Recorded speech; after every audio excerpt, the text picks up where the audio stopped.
if you have a self-sabotage that says every time you try and make the sales call, you feel sick, or every time you try and ask out the woman, you sort of go off into the distance and find an excuse, you've learned that behavior at some point in your life. You weren't born with that. You've learned that it's risky and it's scary to do that. And with hypnotherapy, it brings up those moments from the past so that you can start seeing them from your adult eyes. And as you see the things that happen in childhood from your adult eyes, you can resolve those issues and let go of the triggers. And that's basically the work I do. Boom, boom, boom, boom, boom, boom. What's up, everybody? You're listening to the Hustle and Flowchart podcast with your boys, Matt Wolf and Joe Fier. Check it. Welcome back to the Hustle and Flowchart podcast. Today, we have an amazing guest. His name is Elliot Roe, and he is a world-renowned mindset and performance coach who helps those in highly demanding industries unlock their full potential, perform on demand, and live a limitless life. That's a kind of a tongue twister. You read well, Matt. I made that up off the top of my head. His clientele includes professional athletes, Olympians, UFC champions, esports competitors, Hollywood actors, high-stakes poker players, Wall Street traders, entrepreneurs, founders, and executives. All right, so let's. I just remembered that. Yeah, all of that. Let's just cut to it. Elliot is a badass. All right, Elliot is going to basically show you how your mind works and why you're doing some stuff that's just kind of crazy stuff, but you might not realize it. You might realize it and just think you're crazy. Well, you're not actually crazy. It's just some stories, some stuff going on, you know? But like Elliot, you're going to learn a ton from this guy, and he's helping, he's high athletes, top athletes of the world, poker, he said $150 million winnings from his clientele. UFC fighters, Olympians. I mean, the list goes on. So, and he also has a cool app. It's free. There's some paid stuff to it, but there's a ton he gives away for free. It's called Primed Mind. It's a mobile app, Apple and Android. So we'll talk about that more in the episode. Yep. It's a pretty cool app. And go to flowchartgroup.com. Grab the action guide for this episode. You got to do it within 2 weeks of this episode going live, and we'll hook you up with all of the stuff that we talked about in this episode in a nice, concise action guide. So flowchartgroup.com. Go there and let's do this thing. Get to the sponsor. Yo, so you've heard us talk a lot about Ahrefs in past episodes, and to this day, it's still our favorite number one SEO tool. We still use it ourselves. We love it, but now they're sponsoring this podcast again because they've got a free version for you. There's a new, very, very spokesperson. And I'm pumped about it. It's a free Ahrefs. It's awesome. It is rad. This is the first we've heard about it, is them coming back to present it to y'all. But they have something called Webmaster Tools. So if you go to ahrefs.com/AWT. That's ahrefs.com/AWT. What this is a full-blown tool that's going to monitor your SEO health, the backlinks, all the organic ranks, and all that stuff. There's a whole bunch of different little things that it does, but no cost. This is totally free, no credit card required. Ahrefs just knows that. I mean, Ahrefs is a total professional SEO tool. For the budget, not everyone can afford it. So that's why they were listening to y'all. So over at ahrefs.com/AWT, you can actually go get signed up and check this thing out for free. Yeah, so go improve your website's SEO performance for free at ahrefs.com/AWT. All right, Elliot. We're live. We're recording, as Zoom just let you know, with the robot voice. Oh, man. It's great to have you here. It's actually kind of weird because, like I told you, I've been using your app, Primed Mind, for a while. Well, I think since you booked in, so for a month-ish or so. Yeah. And now you're here, so I'm like, I hear you. So you're gonna hear my voice. When I fall asleep, I'm like, all my anxiety's gone. I turned all the knobs. I did all the things. I walked a lot of stairs. Yeah, I haven't actually experienced the app quite yet. So maybe just as a good starting point, maybe give us a quick run through of what the app is and how people use it. Yeah. So the app is a hypnotherapy based app. So the idea was we wanted to create something which was like meditation with a purpose. So there's a lot of meditation apps where you'll focus on your breathing, and there's sort of a general focus towards meditation to reduce anxiety overall. And I was looking to create something that was very specific, using hypnotherapy for individual situations. So it's like audios for before you give a public speech, before you go to a networking event, before you make a sales call, and then sports-related ones, confidence courses, confidence on winning mindset, sleep courses, things like that. So the best way of describing it is like meditation with a purpose. So it's kind of like before you're about to enter a situation, it's kind of like a state change. You kind of change your state right before getting into it. Exactly. So, I mean, we call it primed mind because they're priming themselves before a specific activity. And that's that's where it differs from some of the other products on the market. Gotcha. Yeah, that's where I don't think I understood that fully once I jumped in. But I think once I really did more, I was like, oh, yeah, it's very intent-based. Like, you know, so occasionally I'll feel kind of a tinge of anxiety in my stomach and not totally know why. Yesterday was one of those days. I literally turned it on, and I think it was an 11-minute audio, and I referenced turning the knob. That was like part of the visuals. Turn down the anxiety. Yeah, and I was like, I'm in the control room of my mind. And like, it's weird to say, but it actually worked, and it was really, really interesting. Yeah. Oh, thanks, man. Thank you. Really appreciate it. Yeah. Well, I know some folks might have been hypnotized before. I know I've only been hypnotized once. It was a stage hypnotist. We've had him on the show here, the hypnotist himself. But it was totally different than I know everything you do. But before we get to that, I know you have a story kind of leading up to it. So I guess how would you define what you do? And I know the story that got you here was kind of life-changing for you as well. Yeah, so I mean, I'm a mindset and performance coach, and the modality I use is predominantly hypnotherapy. So I'm typically working with high performers in different industries. Like I mentioned, professional poker, professional athletes, UFC champions, guys on Wall Street, CEOs of companies, people looking to get like that final 5%.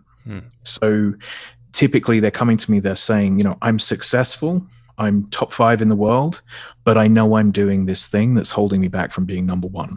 And for everyone, everyone's got something, and they'll come to me to work on that. And then I utilize hypnotherapy. Like you said, it's very different to the stage hypnosis.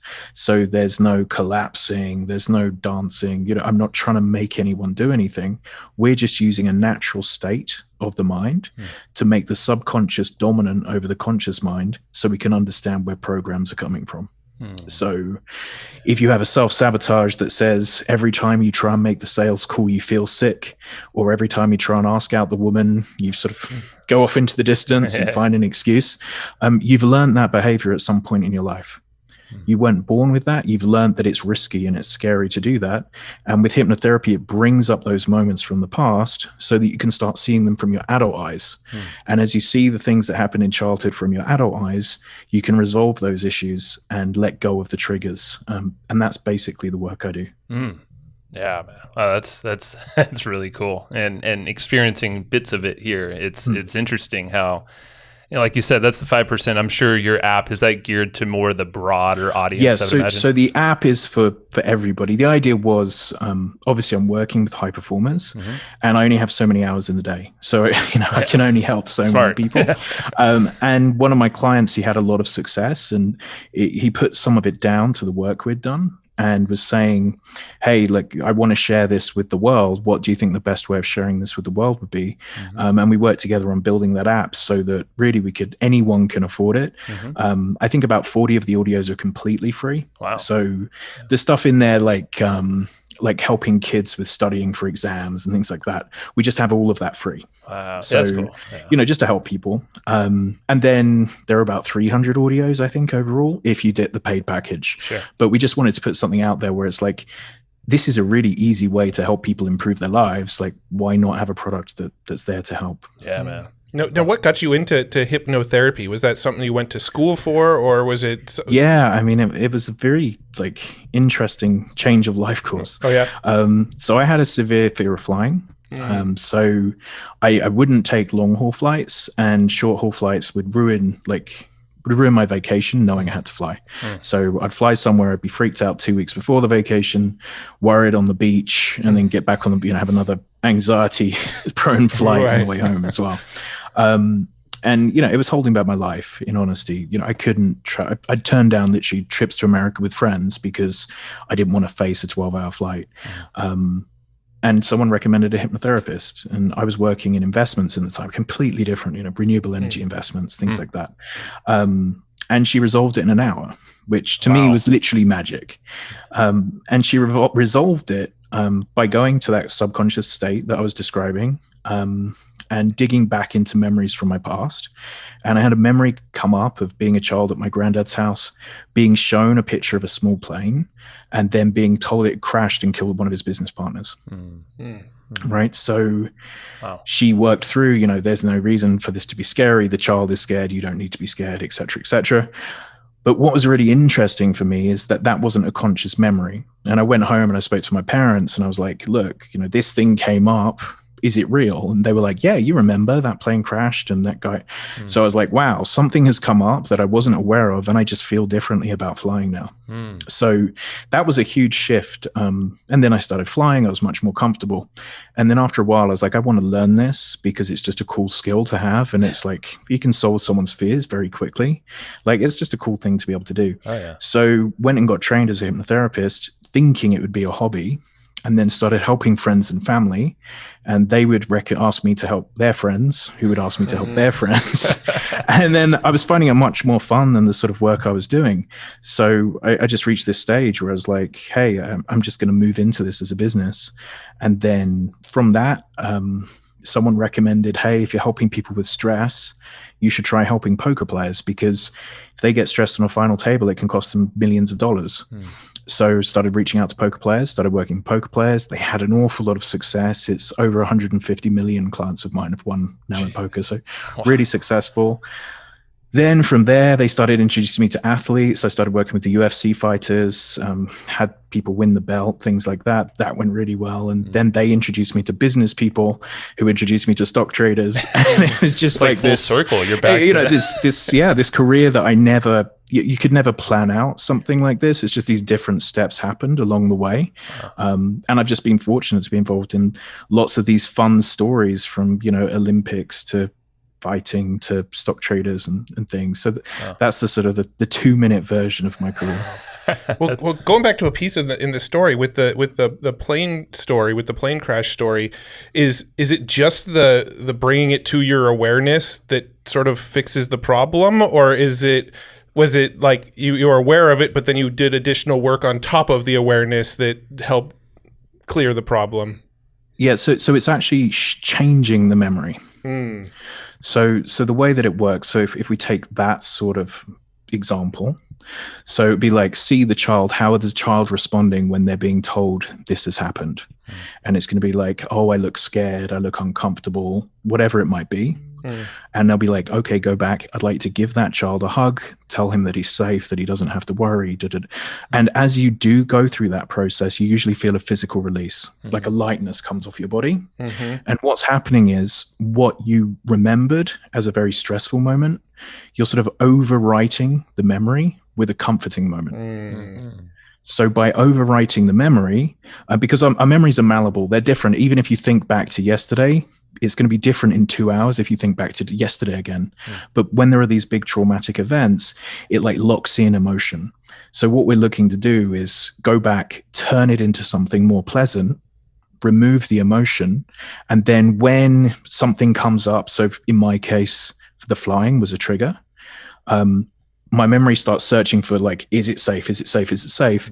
And instead of it reaching no, this is really dangerous, people die, your granddad could have died, it goes back to, oh yeah, it's fine. There's just not the same emotion thing there. So the trigger doesn't fire. So that's how that process works. Yeah. So the memory never goes away. It's just the meaning of the memory and how that applies to your own life right now changes. Yeah, so like a good example is, if you think about school bullying. So, many of us, including myself, you have moments of school bullying. And a lot of the time, an adult in their 30s and their 40s will think back to their school bully and feel physically sick, or like a tension, like, oh, James was so bad and mean, whatever it might be. We go back to those moments in hypnotherapy, and if you look at it through your adult eyes, James was a 7-year-old boy. It was no clue what he was doing. Yeah. It's like he was having a rough time with his parents, or his big brother was beating him up, or whatever it was. And as you start seeing this from the outside, and this terrifying moment of when you were threatened, and this kid said he was going to kill you, but then you start viewing it through your adult eyes, and a 7-year-old pushed you over and said, I'm going to kill you. 2 7-year-olds doing that isn't a scary thing. So you start reframing it to the truth rather than the sort of the fictitious thing that the child has created that's given it so much weight, because we're designed to learn these fears in childhood because evolutionarily it's really valuable. So you're out in the jungle and your mum sees a tiger and starts screaming. It's really useful for that to be something that you learn is dangerous instantly from that. And mum screamed, tigers equal danger. Like very useful. Or in a very small tribe, asking out the woman and being rejected might mean you don't have kids because there's 2 women. True. So, these really high risk situations 10,000 years ago, not very high risk situations in 2021. And we're still running old programming. So all it is going back, reframing it, relearning these things so that, I don't need to feel this way. This trigger doesn't have to be there. So when you're working with, I guess, the high performers, the 5% you said is like this piece that they haven't achieved yet. How do you identify that? Because I would assume that there's some, like the flying one. I think I was when I was kind of learning about you. That was pretty easy to identify. It's the fear of flying. Okay, boom. Like I guess, how do you approach these kind of more known fears or patterns that we have as compared to like a high achiever? And there's like these like maybe subtle things I'm imagining. And that's much more the nuance of my work. So there are loads and loads of hypnotherapists. There aren't many hypnotherapists with a lot of experience in dealing with high performers. So my work is much more fine-tuning than someone has an extreme anger issue and we know we're working on anger. Like those people typically haven't reached the top of the world in what they're doing, generally. So I have a very long intake, and what we're looking for are anywhere where their behavior is differing from what their logical, how they would solve it for someone else. Oh, okay. So if you're looking in at yourself, what would you tell yourself to do? And if there's a big difference between what you would tell yourself to do and what you're doing, there's something going on emotionally because you know the answer, but you're not able to follow that system. So we're looking for that in their lives. And a lot of the time there's self-sabotage issues, self-worth issues, fear of failure, fear of success is a very real thing. And it can often be enough for the person to not want to reach that final level. So you can be very comfortable being top 10 in the world. You're going to have a lot more eyes on you if you reach number 1. And that can be a really scary thing. The truth is the rewards are also dramatically different. So it's really trying to almost negotiate with the subconscious to, hey, you've worked on this for the last 20 years. Don't you think it's a good idea that you give it 100%? Huh? Yeah. And when you look back when you're 50 or 70, you're actually proud that you gave it 100% and tried everything that you could. So we're really looking, but it's really this fine tuning. It can take a number of sessions to try and get an idea of exactly where the issue is. But if someone's reaching out to me, oftentimes they have a sense that something's off, and they might say to me, like, I don't know what it is, but I know there's something inside my mind holding me back. I think an example most of us can resonate with is this feeling of like there's an invisible force field. It's just stopping you doing that thing that you know you should be doing, and that's self-sabotage. And for us in our more normal lives, that might be expensive, it might not be particularly expensive. But when you're trying to compete at the highest levels in business or sports or whatever else it might be, that one thing might be worth very substantial financial returns. So for them, it's working on that's really important. Yeah, well, I'm just thinking of, think of how I feel through things, obviously, but like through business owners, a lot of us, the self-sabotage thing, I totally relate to, like, just, we talked about it, like mundane things, like even, emails and stuff. It's like, oh, well, later, it's like, but I'm like, well, why am I doing that? There's no reason to push this off. I'm just like, and maybe it's like a fear of what's the actions I'm going to maybe possibly take afterwards, or I don't know, but like little sticking points like that might. I experience those, and I'm imagining those listening can probably relate to some piece of their life. And I also noticed there's a lot of stuff around money and how you're brought up around money and your narratives around money. And there are so many people who reach out to me, and they're hitting the same financial point year after year after year. Sure. And it doesn't make any logical sense. So there's no reason for their business to stop growing at this level. And, things start getting better and they just sabotage it and they make a terrible investment or hire the wrong member and they just drag themselves back. And they're like, my bank account keeps hitting $500,000. Like it doesn't for the last 5 years, like I keep, and whatever it will be. And oftentimes like we go through these patterns through childhood, and there's a reason why they're uncomfortable getting to the next number. So the way parents have spoken about rich people, what it means to reach a level of success past the richest person you knew as a child, things like that. So there are these patterns that people don't like being front runners a lot of the time. They don't like to be the first person because they feel it's going to isolate them. Their family's going to judge them in some way. Their life's going to change. And they get to this comfort level.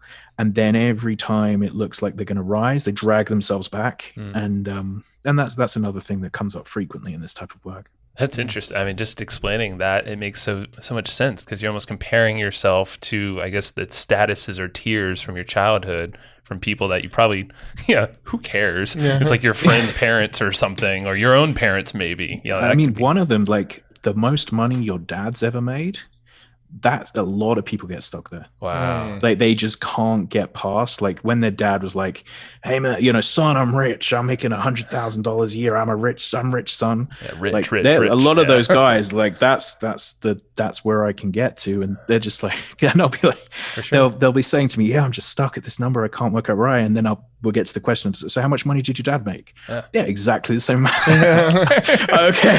Wow. That's a surprise. Yeah. What's I'm kind of curious, because like now I don't know, what are some other, so fear of success I think is a huge one, and that's probably something that's not commonly thought about either, but I could see that showing up in probably more people than not. I would say that the other one that I feel like pops up quite a bit through the course of doing this podcast is the imposter syndrome, right? People big time. People feeling like they don't belong in the group, the peers that they're among, they don't feel like they belong among those peers sometimes. And I struggle with it sometimes, right, depending on the room I'm in. So I'm curious, how do people work through that? Like, where does the root typically live for that kind of thing? It's self-worth.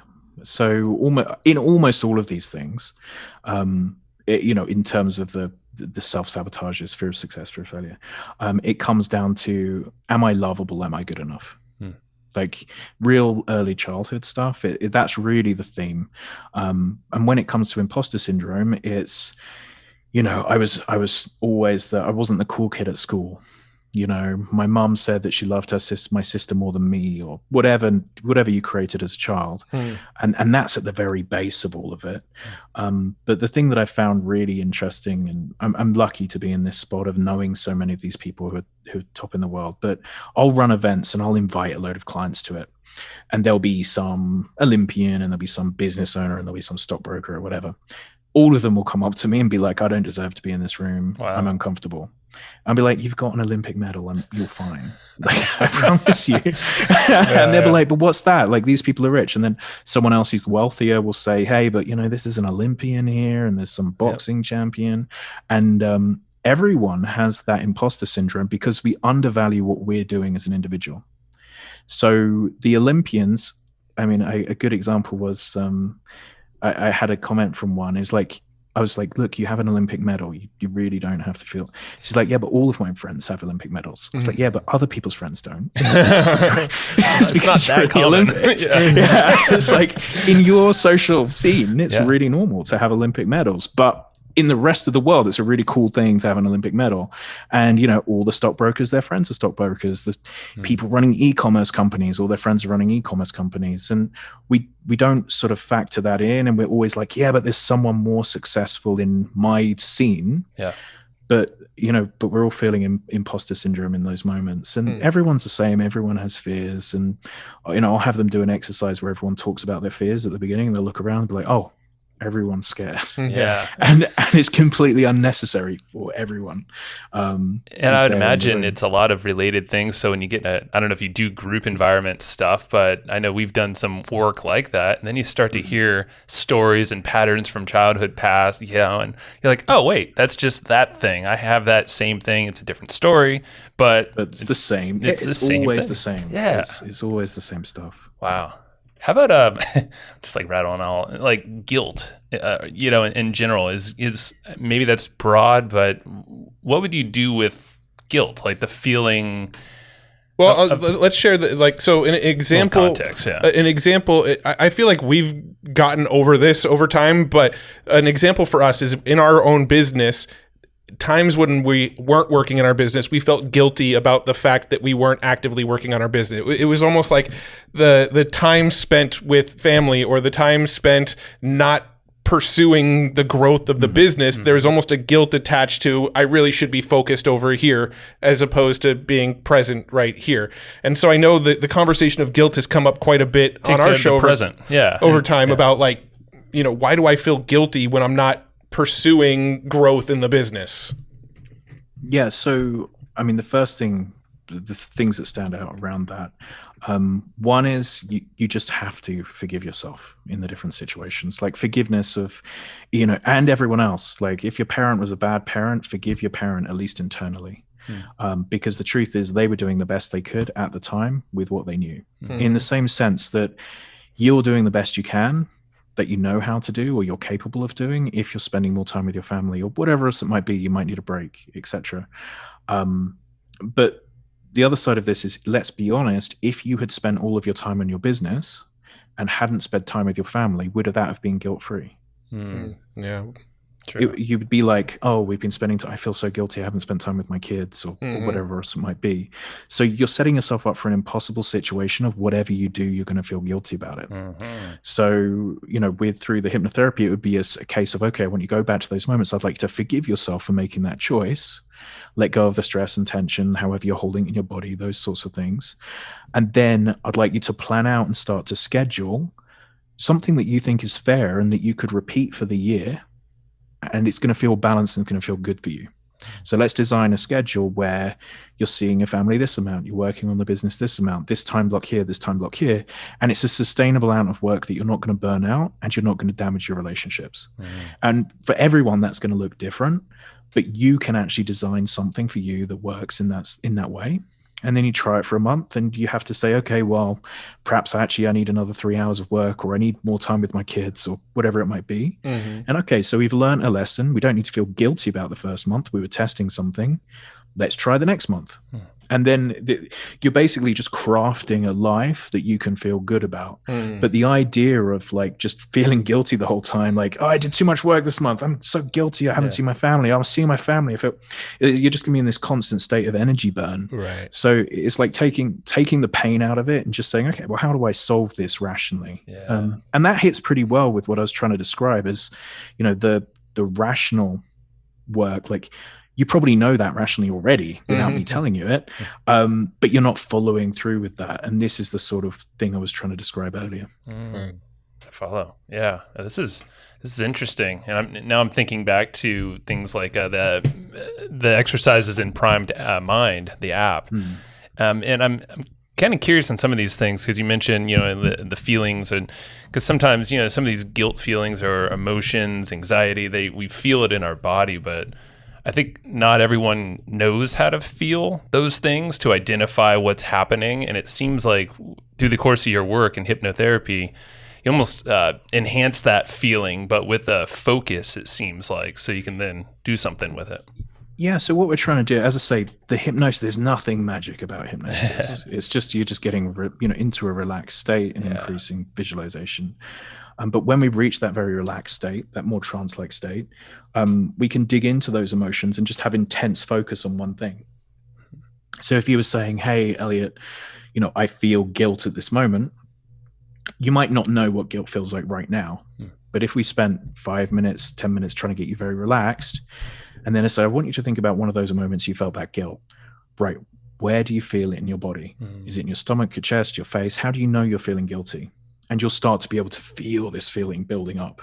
Okay, I want you to dig into that feeling, that pressure in your chest, that heat, that whatever it might be. And then I want you to connect that back to another time in your life you felt a similar way. When else have you felt this way? 5, 4, 3, 2, 1. And you'd be like, I'm 8 and I stole $5 from my mom's purse, or, you know, whatever, whatever it is that's happened when you're a kid.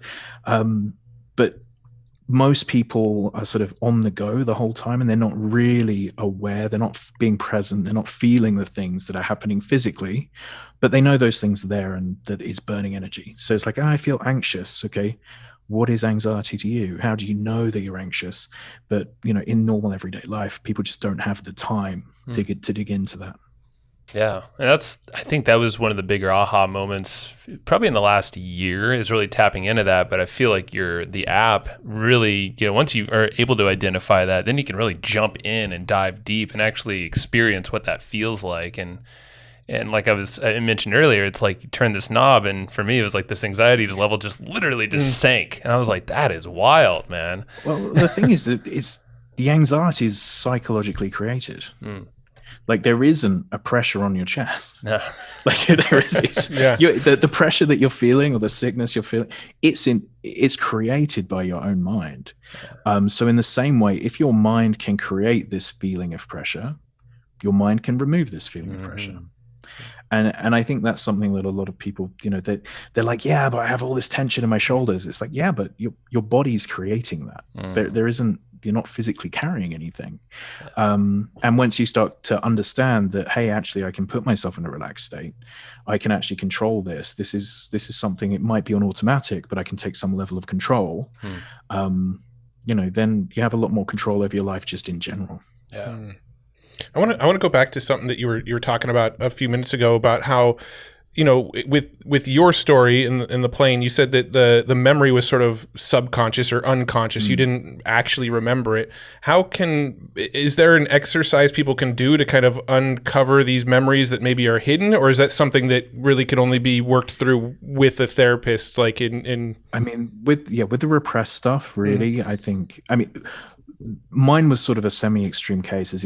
It's not that rare for it to be fully just forgotten memories. Like, that's pretty rare for it to come up. But if with repressed memories like that, usually you need to be working through it, because your subconscious is trying to keep it there.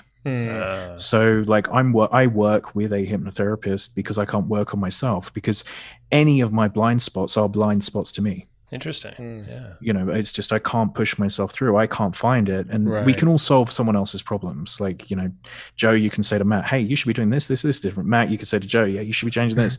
But we can't see our own stuff. So for the bigger stuff, for the blind spots, we need someone else to help us. And as I say, so do I.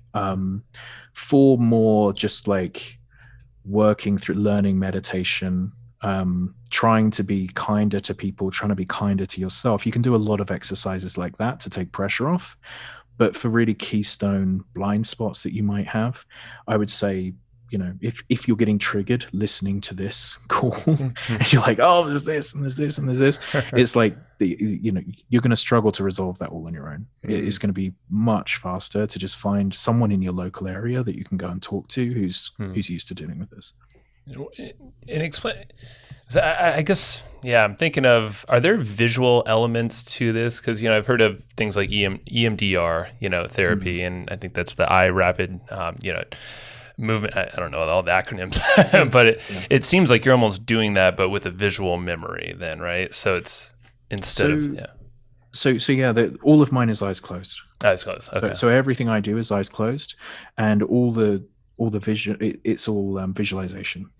So people are seeing these memories, they're coming up in their mind. It's much clearer than it would be in a talking. Like if I say, hey, remember back to your school building now, you can sort of remember it. In hypnotherapy, you'll be able to get a much clearer picture because we're focusing in so intently. But all of mine is an eyes closed process. There's no swinging watches. There's no magical picture on a screen or anything. And, you know, EMDR is to some extent, I feel I'm not trained in EMDR, but I feel there are a lot of similarities in the way that it works. And I sometimes question if the sort of the movement that they're using in EMDR and the eye movement is to some extent close to a hypnotic trance that's being created. That's what it felt I think like, it's a very, very similar mechanism that's being used. And, in a lot of ways, a lot of these modalities are just trying to get to the same thing. So NLP, hypnotherapy, EMDR, they're trying to get to this stage of there's a reason you're behaving like this. You don't need to continue behaving like this. Right. And for different people, different modalities are going to be more effective, and they're going to accept them differently depending on how they've been set up. Yeah, that's what I was going to say, is like there's an application for everyone, basically. Yeah, basically. That's the cool part of it all. Because I'm like, we definitely, this probably isn't the first time folks are hearing it, but it's the process and understanding what to do with this thing that might have felt untouchable or uncurable for folks. Because I think that's what can happen. And then you just kind of go in the spiral mode. Yeah, and what I like to say to people around this is you're not your issues. Like so many people say, I'm an anxious person. I'm an angry person. And it's just like you're someone who learned to be anxious because it kept you safe. You're someone who learned to be angry because it kept you safe. And if you can change even the way they talk about it themselves, they change the way they talk about their own behavior, then it becomes much easier for them to change. But if they define themselves as this personality trait, then that's in their mind. This is just who I am. I'm just anxious. Yeah. It's like, no, but you probably had a rough childhood and you learned that the world's a scary place. Like, why don't we try and unlearn that? Because although it might have been scary when you're 8, perhaps it's not so scary at 35. Yeah. Yeah, it's the whole adult and child. You're speaking as with that perspective as an adult, and I think that reframe is like a lot of us are just walking around with this mind of a 6-year-old still, and thinking about Jimmy on the playground. Yeah, exactly. I don't want to get punched again. It's like, dude, you got cut off. Don't worry, on the freeway or something. Yeah, I don't see a 7-year-old in curl and fear when I see him walk by anymore. Yeah. That's good. Progress, Matt. So I want to take the conversation to like the top of the top, like high achievers. I know you've worked with a lot of poker players. I think you said they've earned like $150 million plus, after working with you. I'm curious what kind of things people at that sort of level need to work through, because I imagine you're not, teaching them how to be better poker players through hypnosis, right? Certainly not. Those are sort of skills that they've built up over the time. So like what sort of struggles do the top of the top high achievers typically need to work through? Because now we're probably talking like marginal improvements, but those marginal improvements are, just put you over the top of the rest. Oh, completely. And what happens is you move up in the stakes in poker, obviously the money pressure becomes more severe. So, these players, the reason they're winning so much is because the buy-ins are so big. So, I've had players play in tournaments where it's $1 million to buy into the tournament. So, most people are losing $1 million. Wow. And then you get to a final table and you might be playing for the, $3 million, $5 million, $16 million, depending on what place you get on the final table. And that it doesn't matter who you are. The first few times, even if you're very wealthy, like there's going to be substantial pressure. And a lot of the work I'm doing with the guys playing those very high stakes is helping them turn it into just another day at work. So instead of seeing it as, this is money on the table, how many Ferraris is this, or whatever, houses, it's a case of it's still a number of big blinds you have in front of you. And they've all played millions of hands of poker. And if you can get someone to take out all of the stress and instead of seeing it as money, seeing it as this is just a number of big blinds I have 30 big blinds, he has 50 big blinds, and remove the emotion from it, they're able to play better. And the emotions don't get in the way, because very subtle mathematical mistakes can mean the difference between winning and losing. There's also, in poker, it's a strange game in that there's you can be the best player on a day and you can lose. And most people in most sports, if you play chess, which is another mind sport, if you're the best player and you make all the right moves, you win. Like that's just how chess works. Right. In poker, you can turn up, you can make all the right moves and lose. Yeah. And it can be millions of dollars. Still luck involved, right? There's still the turn of the card. There's the luck. Yeah, there's the luck factor, which means that there's a lot of entitlement that comes up. So you're also working with the ego, because the person who just beat you is a businessman who doesn't even know how to play poker. And he's just beating you in this hand. And how do you make sure you play the next hand correctly when this ridiculous thing has just happened and he's just played terribly and he still ended up with your money? So we're working through a lot of the ego stuff and turning it into a very long-term game for them. So I'll have them picture themselves as their job is being the casino. So we know that gamblers go in a casino and they win on roulette and they hit their number and they might go home with some money. But the casino doesn't care, because over the year, the casino is printing money. And in poker, it's very similar. The edge is high for a professional player who's highly skilled. But on a Tuesday night, they might lose. Or they might lose for 3 months. But if they keep playing their best poker over the longer term, they'll profit. So long as they're a winning player. So it's taking them from a short-term hand-to-hand, night-to-night process to a, what is our process? What is our strategy? How do we make sure we play the best strategy we can every time we turn up to the table, whether we're on an upswing or a downswing? My job is just playing the hand in front of me. And that as an edge against players who aren't following that philosophy is pretty extraordinary. Yeah, that's interesting, because it's actually very similar to a conversation we were having earlier about like venture capitalists, right? In the venture capital game, that a venture capital company might invest in 100 companies knowing that, maybe 10 of them will be winners and only 3 of them will be huge winners, but those 3 huge winners are going to cover the losses of everything else, right? And it sounds like it's kind of a similar philosophy with poker, is you're going to have bad nights or even bad weeks or possibly even bad months, but as long as you keep on playing, you're going to average ahead of everybody. Right. And then to the other extent, if you start getting really angry, you're going to get crushed and you're just another gambler. Resentful, whatever it might be. Exactly, because you're going to try and win hands you shouldn't really be trying to win, because, hey, I keep getting unlucky. Maybe I should try this style as well, because it seems to be working. And even high-level professionals can have those moments. I sort of come into this field as I'm trying to get everyone as professional as they can, to some extent robotic in their thought process around it, to this is just a process I'm following rather than something I need to take personally or emotionally. Now I'm curious, how does this relate to UFC fighters? Because these guys fight, twice a year? I know they're training all the time, but everything is like on this fight. So, if you think of that from an emotional basis, and even Olympians, it's even worse. It's once every 4 years. True. So everything is about that fight for a UFC fighter, and that creates anxiety. Because even if you're not scared of, these people aren't scared of fighting. They enjoy fighting. It's not. However, they are scared of losing half their wage or being embarrassed in front of a TV camera, or whatever else it might be. And if they're walking to the cage and their mindset is, I hope I don't lose, that's very different to a mindset of, I'm coming here to win. And then you also have the self-sabotage issues that can come into place with someone who's a professional fighter of, if you win, sometimes that means your next fight is against someone that you don't believe you can win against. So it's a future pacing. So there can be a future, it can be like, I should win this one, but if I win this one, then the pressure's going to be on me to do this, and I'm not sure if I can win this fight. And so there's a lot of emotional stuff. Anything that's high risk. So the poker is high risk financially. Stock trading is high risk financially. UFC is financial, but also physical high risk. Right. So the pressure's on, and anytime the pressure's on, typically that's when the self-sabotage will show. So that's how I saw it's very similar. The work with poker players, fighters, stock traders, it all comes down to a root cause of, really what you were saying earlier, like imposter syndrome. Am I good enough? Do I deserve this? Et cetera, et cetera. Yeah, it's really interesting to think of, it's not the current action necessarily or the event, but it's what's to possibly come after. Yeah, it's the meaning be after that thing seems to either start or stop whatever action. And there are so many fighters who are outside of the UFC, and they'll have a few fights, win.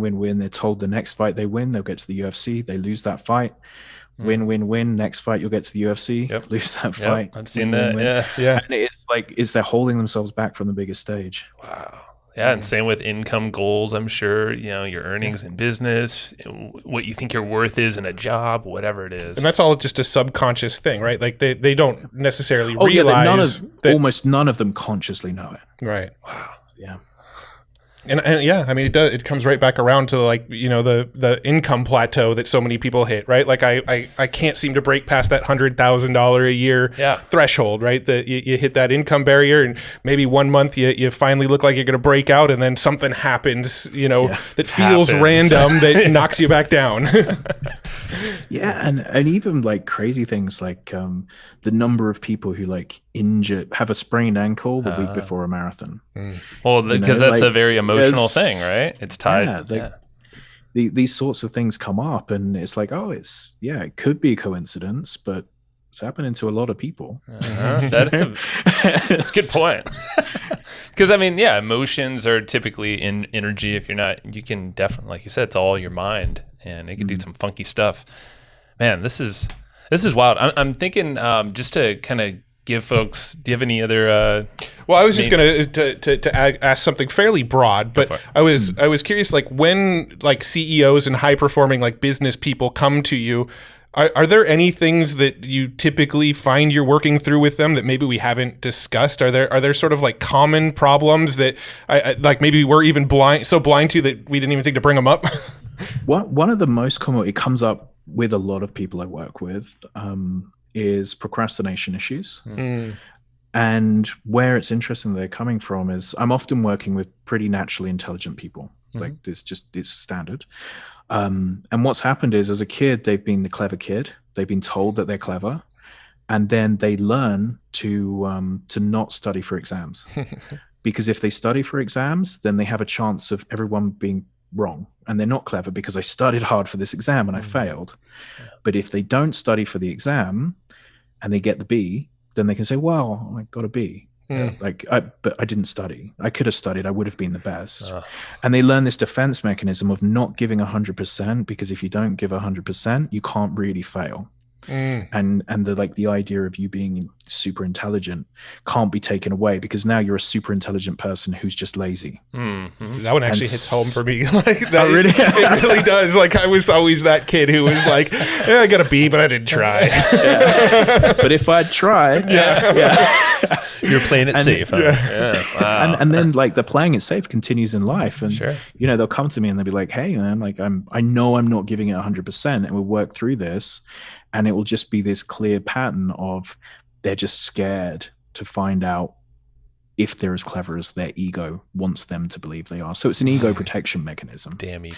And that's something that comes up so frequently, and it's not widely discussed. And, it doesn't, so that's one of the things that we hadn't covered, which I just see it so often. And I was guilty of it as well. Like I could feel it, when different parts of my life, I'm like, that's that one coming up again, So how do you sort of replace that one? So, if it all sort of leads back to a story from childhood of, your parents telling you were clever, and then you kind of self-fulfilled that prophecy throughout school. How do we go and sort of change that story at this point? So one of the ways of changing this story is starting to see that none of those things were really pass or fail. So if you start to reframe it as every single exam you took was an opportunity to find out where your weaknesses are, and then you can improve. And every business deal that you go into, if your business is firing at 80% instead of 100%, how do you know where to improve if you're going in with deficits? So it's shifting it. It's fixed and growth mindset work.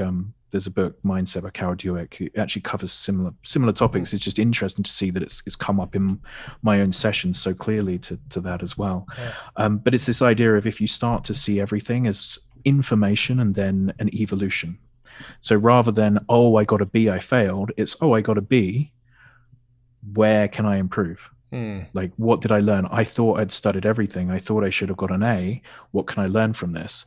And if you can then turn things into this constant just data evolution, data evolution, data evolution, it removes the fear of getting a bad mark or a failing company or whatever it might be, because then you have an opportunity to actually learn from that and be better moving forward. And that's the really key point, is shifting it to, you didn't fail, you just learned some things to then start improving. It's like a little mini audit in a way of your progress. I like that a lot. That's really cool. Sorry, didn't mean to derail your question. Not at all. That was a much better one. I was gonna kind of lead us towards concluding. We want to wrap it up here, but for our audience, primarily entrepreneurs for sure. Using primed mind, I think everyone should go get that, because you said there's a lot of free guide. Yeah, a lot of it's free. Yeah, so go get it. Just grab it. Primed Mind. I think you're on iOS and Android, I believe. Yeah, we're on both of them. Sweet. Yeah. Is there a specific way to use the app for, folks like who've listened to us, business inclined? Obviously, there's everything in there, though. How's the best way to get started? There's some 7-day courses. So there are things like confidence, relaxation, winner's mindset, determination. I would choose the course that you think would help you the most. Yeah. And then dig into one of the 7-day courses and see how you get on with the course. And then if it's business people, there is a business section, and it's things like before you give a public speech, before you go to a networking event, before sales calls, the sorts of, the normal things that will show up. Yeah. So I would check out the business section as well. Right on. Well, cool, Elliot. And I know you have a podcast, and obviously you take on personal clients. The waiting list is quite long for a good reason. Yeah. The intake process. How come? Yeah, so I've got Prime Mind podcast as well, really original. It's the same name as the app. Keeping it easy. And then my website, even more original, ElliotRoe.com. Oh. If people are looking to do personal sessions with me. I've got a load of people I've trained as well. And as you say, I'm pretty booked up personally at the moment, but we can always find somebody to help you who I've trained. And it doesn't necessarily, obviously I've been talking about the work I do, which is predominantly high performers dominant in their industry. But we can help you if that's not where you are right now. There's people who are at different levels of the industry who we can point you in the right direction. Right on. Very cool. Cool, Elliot. Well, this has been fascinating, man. And now I understand Matt much more than I did before. So this is great. It all makes sense. It does. Finally. It only took us like 13 years. It's all good, though. All right, my man. Well, thank you very much. Thank you so much for having me on the show. Of course. We'll see you later. Woo! That was a good one. That was packed with a lot of rabbit holes. Yeah. I feel like I say that every single time I hit the record one. Woo, that was a good one. Do you mean it, Matt? I do. I mean it every single time. I always feel like every conversation we have is really good. Yes, yes. Okay. Is it worthy of getting the action guides? It's absolutely 100%, 110% worth getting the action guides. I would agree with that statement. Yes. So luckily, these bad boys are free. Free for 99. 2 weeks of this bad boy going live, this episode. So after 2 weeks, they go away into something that you can join. But let's talk about flowchartgroup.com. Flowchartgroup.com. That's where you get the action guides for this episode, because Sue wrote all the notes for you based on all the cool actionable stuff. I like how you didn't take credit this time. Normally you're like, we wrote notes for you. Nope. Sue wrote the notes for you. Thank you, Sue. Sue wrote these action guides, and you can get them at flowchartgroup.com. And also, you Sue's notes. You also get the awesome benefit of getting into our Facebook group. Yes.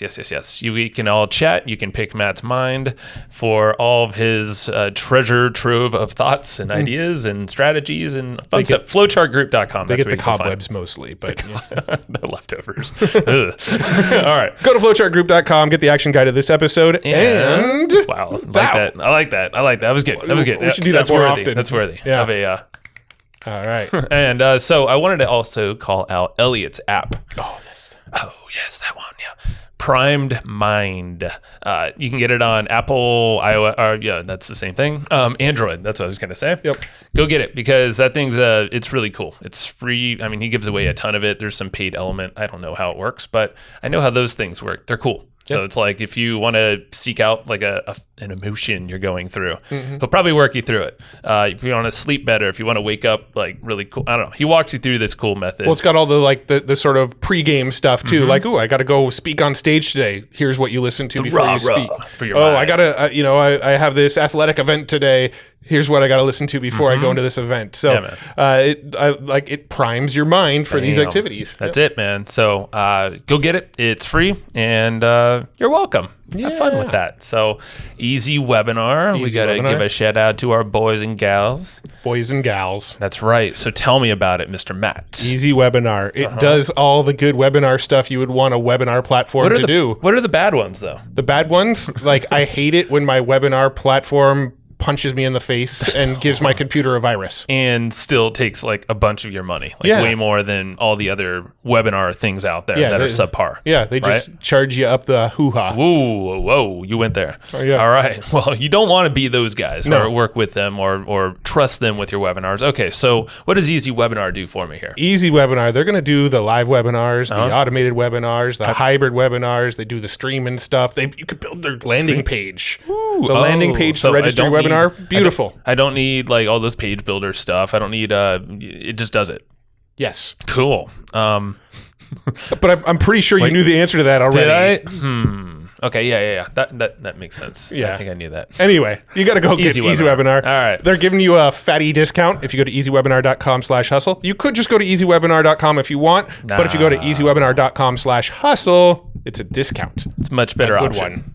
You'll enjoy that option. Yeah. easywebinar.com/hustle. Spending less money is better than spending more money. Yeah, fair. Yeah, it makes sense. Yeah. Thanks, everybody, for tuning in. And go like and subscribe. I don't know where you like, but subscribe on iTunes. You can stick your thumbs up in the air right here. And on like YouTube. Us that you can like this on YouTube if you went and watched the video version. Yeah, at hustleandflowchart.tv. We're all over there. Yeah. You'll see more of us there shortly with some coolly edited videos. We're up in our game. It's quite entertaining to go through this process because it's like this big creative thing. Yeah. So YouTube, go find us there. Hustleandflowchart.tv is the easiest way to go. And thank you. Share this episode. I know you got some friends who want to hear it, so send it to them. Bye-bye. Thanks, everybody, for listening to this episode of the Hustle and Flowchart podcast. Before taking the time to listen, we want to give you something a little bit special. Every single episode that we do, we actually have somebody on our team take notes. We basically have a Cliff's Notes version of every episode where you can go and find all of the tips and tactics that they laid out, all of the resources that they laid out, all the good stuff from this episode. We actually have a nice, simple notes version that you can find on our website. So go to evergreenprofits.com, find this episode that you just listened to, and give us your email address, and we'll send you the notes. Thanks for listening. Go get it.